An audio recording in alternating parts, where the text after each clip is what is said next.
Richard Marles, the acting Prime Minister, announcing this new mobilisation deal with BAE Systems and the ASC, the Submarine Corporation, new skills pathway. It's just another reminder of how much this is embedded now into our defence and foreign policy. So there's a lot at stake for the Albanese government to get this relationship right. A huge amount, because if you look at what we're doing in terms of our own defence, what we're essentially doing in the short term is inviting the United States to forward base itself here.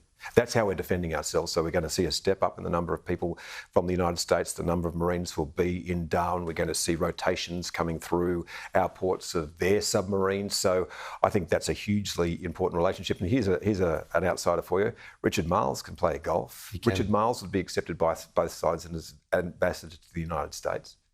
Ambassador, wow, that's a big call. I think you still got higher honours. I would say to him that his ambitions to be Prime Minister are probably, while they're still going on in his head, I don't think he'll ever have the numbers. So okay, we'll see. Kind of job might be better for him. We'll see. You never know. Geez, I think he does have higher ambitions, though, and maybe the Prime Minister should take him along. Who knows? Because he could definitely hold his own with him on the golf course. On Trump on energy, drill, baby, drill, how does that play out for Australia? I know you've got your documentary coming up on Sky News next week as well, just a few days away. Yeah, and so one of the things that would do, what the United States, by the way, let's not forget, the United States became an oil and gas superpower. It now exports more than Saudi Arabia through fracking in the United States. That's what its energy base is. That's why why companies are flocking back to Texas, because there is energy there that they can use, which is cheap, and it's fossil fuel energy. Now, drill, baby, drill, what that means is they'll take him up on that, by the way, all those oil and gas companies,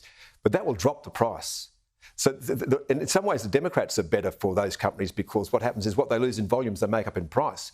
With Trump, if you flood the world with cheap fossil fuel, the world will burn every single molecule, but the price will go down. And that may well help a country like Australia, which is now going to be putting up gas import terminals. Can you believe it? We've made a decision that we're going to build a renewable energy gathering exercise in trying to get energy from the environment and turn that into a reliable electricity system.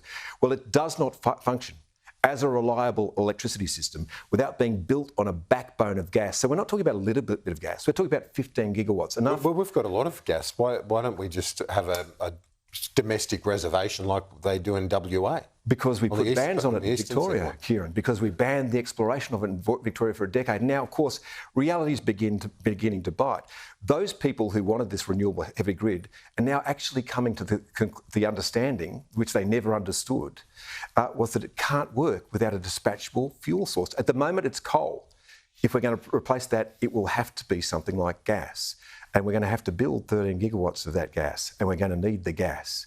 So, yes, a sensible government now would push as hard as it possibly could, put gas into the capacity investment mechanism so that you get some sort of, encourage players into the game and mow down all of the barriers, because the only way you're going to get the wholesale price of electricity down is to lower the price of gas.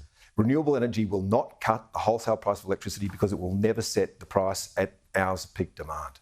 Okay, so we in the documentary coming up, you must be pleased to have it done. Well, I think we handed in the final version of it yesterday, going to air at 8 p.m. on Tuesday night on Sky. Extremely grateful to the people at Sky for the fact, the opportunity to be able to do this.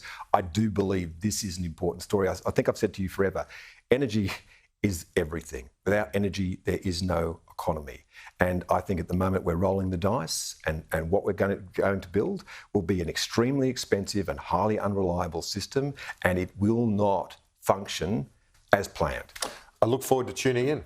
Thanks, mate. Tuesday evening. Chris Uhlmann, thanks as always. And as Chris said there, 19th of November, 8 p.m. Eastern Daylight Time, Chris Uhlmann's exclusive documentary, The Real Cost of Net Zero.